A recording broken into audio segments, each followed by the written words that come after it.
Hola, buenos días. Yo soy María Pilar Prada López, cirujano plástico de aquí del Centro Médico Prada de Sevilla. Y continuando con la serie de vídeos que estoy subiendo últimamente al canal, que en este caso es acerca de la cirugía estética de los párpados o blefaroplastia, os voy a hablar hoy de cómo se desarrolla, es decir, cómo se planifica y cómo se desarrolla la intervención. ¿De acuerdo? Entonces, bueno,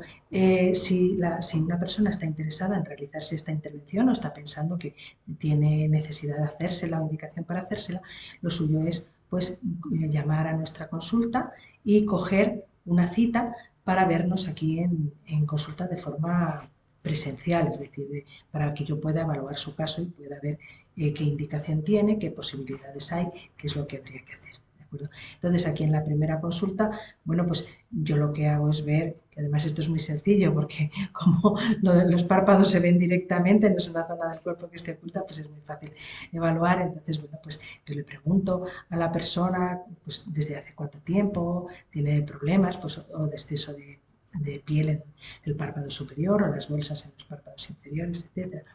Y observo las características de sus párpados y con eso pues evaluamos si hay que hacer una intervención de los párpados superiores, de los párpados inferiores solo o de los párpados todos ellos, superiores e inferiores, cosa que se puede hacer perfectamente en la misma intervención. ¿De acuerdo? Hay personas que tienen también antecedentes de enfermedades que pueden condicionar afectación de los párpados, por ejemplo, enfermedades tiroideas. Hay personas con hipertiroidismo en que los párpados, pues bueno, el ojo modifica su posición, es uno de los síntomas que tienen y de los signos físicos que tienen ese tipo de enfermedades y bueno, eso puede afectar a la presencia pues, de bolsas, en fin, que hay muchos casos en que hay que evaluar todo esto en la consulta. También ver cómo es el estado general de la persona, el estado de salud, si está tomando alguna medicación como anticoagulantes o antiagregantes, que de esto hablaba en el vídeo ya anterior, que pueden, bueno, no es que impidan la intervención, pero hay que tenerlo en cuenta para modificar el tratamiento de cara a la intervención, puesto que la cirugía de los párpados es una cirugía de bastante precisión y que necesita que los capilares, los pequeños capilares sanguíneos que hay en los párpados, que son muchísimos porque es una zona que tiene mucho riego sanguíneo, pues bueno, puedan estar bien coaguladitos para ver bien las estructuras. Entonces, pues hay que, digamos, ajustar los tratamientos que impidan que la coagulación sea correcta para poder hacer una buena cirugía y luego tener un buen posoperatorio también en este tipo de cirugía de la blefaroplastia. Otra cosa que se evalúa también, por ejemplo, es la fuerza, la tensión del párpado de abajo, porque a veces hay que, durante la blefaroplastia, hacer técnicas complementarias, por ejemplo, una cantopexia, que es pues, como un tensado con una serie de suturas que se dan del párpado inferior para darle más tirantez y que se quede bien pegadito al ojo, que es su posición correcta. En las personas que tienen pues es una tensión baja del párpado y que puedan, no estoy hablando de la tensión del globo ocular, eso es distinto, ¿eh? Estoy hablando de lo que es la fuerza del párpado inferior. Y en esos casos, bueno, pues, hay técnicas complementarias, ya digo, que se pueden hacer como la cantopexia para dar un tensado a ese párpado inferior y que quede en su posición correcta. Una vez evaluado todo esto, bueno, pues se da un presupuesto y hay ocasiones en que los pacientes cuando vienen a la consulta ya directamente están pensando en materializar la intervención, es decir, buscar una fecha y realizarse la intervención. En estos casos, ya en la primera consulta, pues podemos hacer la historia clínica. En esta primera consulta también se da un documento de información para los pacientes, que es un documento que se pueden llevar a casa. Tienen mi teléfono para que cualquier duda que les surja después me la puedan consultar y sobre todo lo que tiene es información escrita sobre la intervención e incluye también un apartado que es el consentimiento informado. Esto es un documento médico legal que quiere decir que en cualquier tipo de cirugía o de intervención hay que firmarlo por parte del paciente, que lo que quiere decir cuando uno lo firma es que bueno, pues, se le ha informado adecuadamente sobre la intervención en todos sus aspectos y que está de acuerdo con realizársela. Esto no se puede realizar la intervención sin ese documento. Entonces yo lo suelo dar en la primera consulta para que los pacientes tengan la oportunidad de llevárselo a casa tranquilamente, leerlo y si tienen alguna duda sobre lo que han hablado conmigo en la consulta o sobre lo que lean después, pues me pueden llamar o me pueden escribir un WhatsApp y me pueden preguntar. Yo le aclaro todas las dudas que necesiten. Y luego ya el documento propiamente dicho tendría que llevarlo el día de la intervención y entregarlo. Normalmente se pide cuando uno ingresa en la clínica y después yo lo que suelo es darle a los pacientes otro documento igual para que lo conserven como copia de lo que y siga manteniendo pues a mano la información, sobre todo porque en la parte final de ese documento vienen también instrucciones prácticas para antes de la intervención y luego también para después de la intervención y el tratamiento que tiene que realizar. Si el paciente ya sobre la marcha en la primera visita se decide a realizarse la intervención, podemos buscar una fecha para realizarla y ya le explico pues, cómo tiene que proceder para hacerse el estudio preoperatorio, que suele consistir en unos análisis de sangre, un electrocardiograma y, bueno, y una evaluación por parte del anestesista de los resultados de esas pruebas. Cuando llega el día de la cirugía, hay que acudir a la clínica, que es, bueno, ya os lo he comentado, aquí en Sevilla, el Hospital Infanta Luisa, que es donde yo hago mis intervenciones. Entonces, hay que ir a la clínica normalmente con una horita, horita y pico antes de la hora de la intervención. Esta intervención yo normalmente opero por la mañana, normalmente los martes y los viernes por la mañana, pero como es una intervención de media duración, pues puede que sea la primera del día, pero puede que haya alguna intervención antes. Entonces, ya yo en consulta informo al paciente a qué hora es adecuado que vaya a la clínica. ¿De acuerdo? Y hay que acudir a la clínica estando en ayunas normalmente desde la noche antes, porque el periodo de ayuno, tanto de sólidos como de líquidos, es de 8 horas, entonces normalmente como hay que estar a primera hora de la mañana en la clínica para ya para hacer la intervención, lo más habitual es pues cenar y tomando líquido abundante para no pasar sed antes de las 12 de la noche y a partir de esa hora no tomar nada, ni sólidos ni líquidos. Hay una excepción que consideran los anestesistas, que es personas que toman una medicación por la mañana, una pastilla por la mañana, por ejemplo, eso pasa mucho con las personas que padecen de tiroides, que toman unas hormonas tiroideas sustitutivas, y eso se toma por la mañana. En esos casos se puede tomar la pastilla con un buchito muy chico de agua, lo justo de tragar la pastilla y nada más, es decir, no el vaso entero de agua,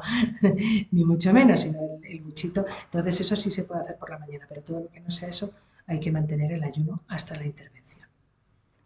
Cuando se llega a la clínica hay que ir a admisión a dar los datos y ya normalmente en admisión asignan una habitación, ya es subir a la habitación, cambiarse con una batita que dan las enfermeras y eso. Yo normalmente cuando voy a la clínica suelo ver en qué habitación está el paciente y me paso por la habitación unos minutos antes de iniciar la intervención. Luego ya pues va el celador y traslada al paciente o la paciente a la zona de quirófanos y ya empieza la intervención. La intervención como tal tiene la secuencia siguiente. Cuando se llega a quirófano, el anestesista da un pinchacito en el brazo que es para coger un suero. Ese suero se mantiene durante todo el tiempo de estancia en la clínica, porque es el que sirve para colocar la medicación que se necesite, a lo largo, tanto durante la intervención como en el posoperatorio. Entonces, por ese suero lo que se induce es la anestesia. Respecto a la anestesia, según el caso, se suele utilizar una sedación profunda. Sedación profunda es porque hay distintos grados de sedación. Hay sedaciones superficiales en que uno está relajado pero consciente y está hablando y tal. No, esta es una sedación más profunda. ¿Por qué? Porque tenemos que anular el reflejo de parpadeo. El reflejo de parpadeo es algo que no se puede evitar y que no nos dejaría trabajar con precisión, ¿de acuerdo? Entonces tiene que ser la anestesia o la sedación, tiene que ser lo suficientemente profunda como para anular ese reflejo. Y también, no obstante, se pone anestesia local en los párpados, que son unos pinchacitos que se dan, porque junto con la anestesia local, que combate el dolor, que en este caso al no estar consciente con la sedación o con la anestesia no sería tampoco muy necesario, pero también se combina con un poquito de adrenalina, que lo que sirve es para, como comentaba antes, cerrar esos pequeños capilares, que son muchos en los párpados, y entonces tener un campo de trabajo limpio, poder ver bien las estructuras durante la cirugía, poder eliminar pues, las bolsas y la piel sobrante con precisión. Comentaba antes que se puede utilizar o bien una sedación profunda o bien una anestesia general, que normalmente en este caso y en las intervenciones que como estas son de corta duración suele ser lo que se llama con técnica de mascarilla laríngea. Es decir, dentro de la anestesia general hay la intubación clásica, es decir, que se utiliza un tubo que llega pues, hasta pasado las cuerdas vocales, que por ahí entra el aire y el oxígeno durante la cirugía y va conectado a una máquina de ventilación mecánica, esa es la anestesia clásica, pero también hay una técnica más reciente que se utiliza para intervenciones más cortas como esta, que se llama mascarilla laríngea, que en realidad es un tubito más cortito que se queda pues, justo detrás de la lengua, pero también va conectado a una máquina que aporta el oxígeno durante toda la intervención y entonces hace que el paciente esté correctamente oxigenado durante todo el tiempo. Eso permite hacer en realidad una sedación un poquito más profunda, ya casi, o sea, está, digamos, a caballo entre lo que es una anestesia general clásica y una sedación. Entonces es la técnica ideal para estos casos, para las blefaroplastias y para otras intervenciones así de una duración similar. Y es la que utilizamos con mayor frecuencia. Es muy cómodo porque cómodo para, vamos, para el equipo porque los reflejos de parpadeo no están ahí, el paciente no se va a mover y el paciente no es consciente, es decir, el paciente se duerme y cuando se despierta ya está todo hecho, pero sin embargo requiere mucha menos carga de medicamentos y con lo cual se despierta uno mucho mejor y antes, es decir, que despertarse se despierta uno en el propio quirófano, lo que pasa es que siempre se está un poquito atontado después durante unas serie de horas hasta que ya se va eliminando el resto de la anestesia que se ha puesto y no me refiero a la local, sino me refiero a la que se pone a través de la vena y tal. Y sin embargo, en este caso, con mascarilla laríngea, esa eliminación, como la dosis de fármacos que se han utilizado es menor, pues es mucho más rápida. Entonces está la persona mucho antes en condiciones pues, de poderse ir para casa si así lo desea. ¿De acuerdo? En la blefaroplastia lo normal es que se haga, si son los párpados de arriba y los de abajo, yo suelo plantearla con una media estancia hospitalaria, que quiere decir que se ingresa en habitación por la mañana, a primera hora antes de la operación, y después, es decir, al salir de la operación, en cualquier caso, se pasa por sala de despertar, que es una zona que hay allí cerca del quirófano, donde se está un ratito vigilado, suele ser media hora, una hora, pues hasta que el personal de despertar considera que ya se está bastante espabilado como para ir a la habitación, entonces ya se vuelve a la habitación. Entonces, en principio, si son párpados de arriba y de abajo, se puede a lo mejor a lo largo de la tarde ir para casa, es decir, no haría falta hacer una noche. Si eso siempre existe la posibilidad, si se requiere, de pasar la noche en la clínica e irse ya de alta al día siguiente, pero normalmente en este tipo de intervención no suele ser necesario, sino que a última hora de la tarde, pues ya uno se encuentra en condiciones de poderse marchar para casa. ¿De acuerdo? Si son, por ejemplo, a lo mejor solamente los párpados de arriba, pues puede plantearse incluso la intervención sin ingreso, es decir, que haciéndolo con una sedación más corta, y porque el tiempo de quirófano también es más corto, y entonces se podría pasar de hacer la intervención de forma ambulatoria, llegar directamente, pasar de la sala de espera que hay en la puerta del quirófano al quirófano, hacer la intervención, luego un ratito en sala de despertar y ya cuando el personal de despertar determina que se ha pasado el efecto de la sedación suficiente, pues ya ir a casa directamente sin pasar por habitación. Voy a hablar ahora un poquito y muy brevemente sobre la técnica quirúrgica, es decir, cómo se hace la operación. En el párpado de arriba lo que se hace es se hace un dibujo, un diseño en que se dibuja como una especie de forma de pez, así, de la piel que hay que eliminar. Entonces, es muy importante saber que lo que se mide a la hora de hacer este diseño de lo que se va a quitar no es lo que se quita, sino es lo que se deja. Es decir, hay una medida que va desde la ceja hasta aquí, hasta el pliegue este de aquí, ¿de acuerdo? Y después hay otra medida que va desde el borde de las pestañas hasta este pliegue de aquí, es decir, que hay que dejar esa medida tanto en la parte de arriba como en la parte de abajo y lo intermedio es lo sobrante de piel que se puede quitar y conforme a eso se hace el diseño. ¿De acuerdo? También se suele marcar la bolita esta, que es la bolsita que comentaba antes, que hay cerca de la comisura del párpado, cerca de la nariz, para abordarla si es necesario y quitar esa grasita sobrante que hay debajo de la piel. En el párpado de abajo, la incisión se hace justo por debajo del borde de las pestañas hasta un poquito lateral al punto de aquí del lagrimal y después aquí se llega hasta el reborde y prolonga como medio centímetro en la parte lateral del ojo, ¿vale? Para poder abordar las bolsas del párpado de abajo y quitar esa tirita de piel sobrante que luego va a quedar. Esas incisiones luego se suturan después con una sutura que va por dentro de la piel, es una sutura intradérmica, es decir, es un hilo de nylon completamente liso que no va anudado ni con nudos por fuera ni nada, sino que va corrido, cogiendo los bordes de la, es decir, se juntan, a ver, que veamos así, se juntan los bordes de la piel y por cogiendo un lado y otro así en zigzag va el hilo que cuando está tenso pues junta perfectamente los bordes sin que se vea por fuera, solamente asoma el hilo por un extremo de la sutura, es decir, hacia la nariz, y por otro extremo hacia el pelo, hacia la parte lateral del ojo.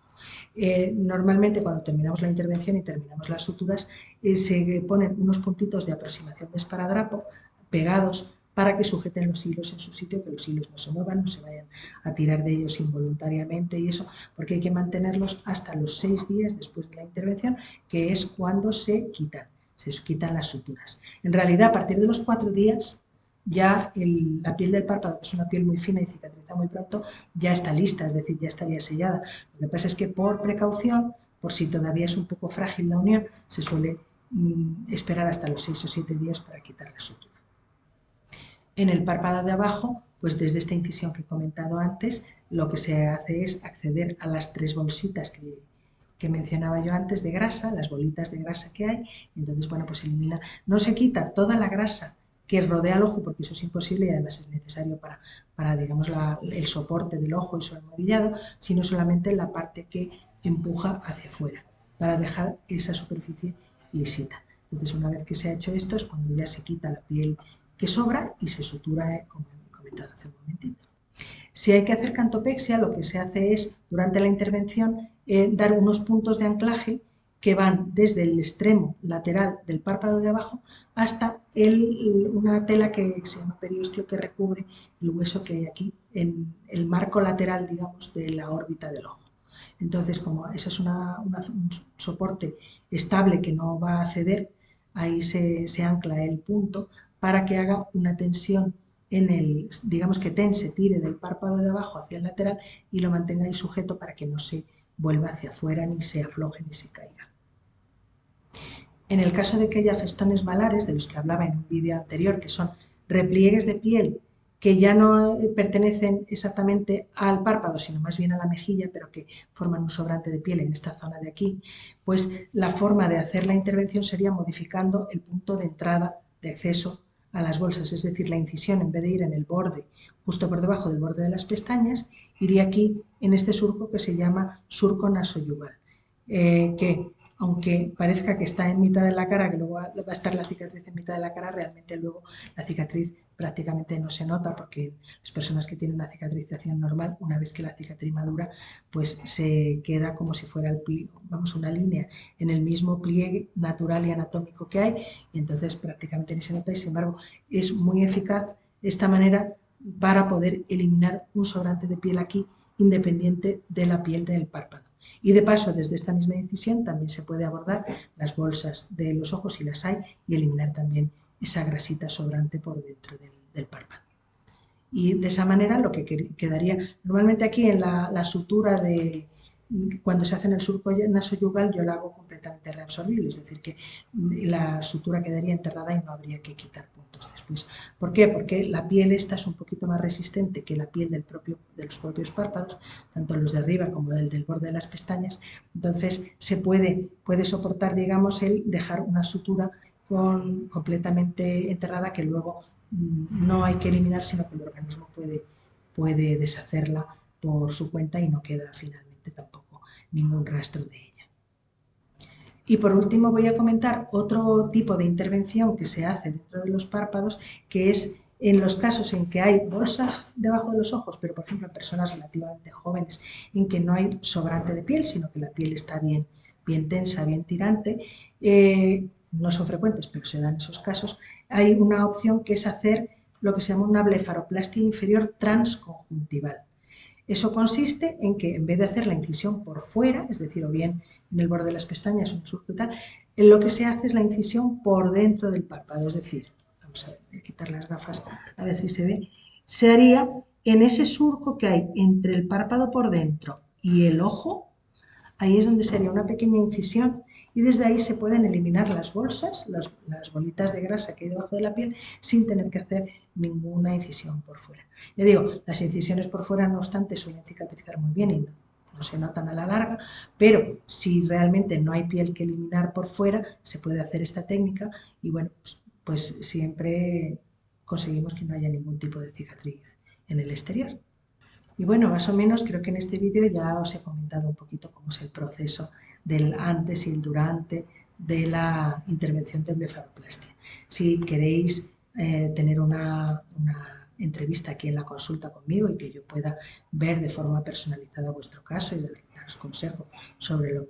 el tipo de técnica que más os conviene en vuestro caso y eso, pues nada, no tenéis más que llamar aquí a la consulta, que es a través del teléfono 954 53 37 53 o bien en el 608 008 529, que es el teléfono móvil de mi secretaria Gema. En cualquiera de los dos teléfonos ella os va a coger el teléfono, os va a atender y os va a dar una cita conmigo en consulta y ahí nos podremos ver. Hasta entonces, hasta pronto.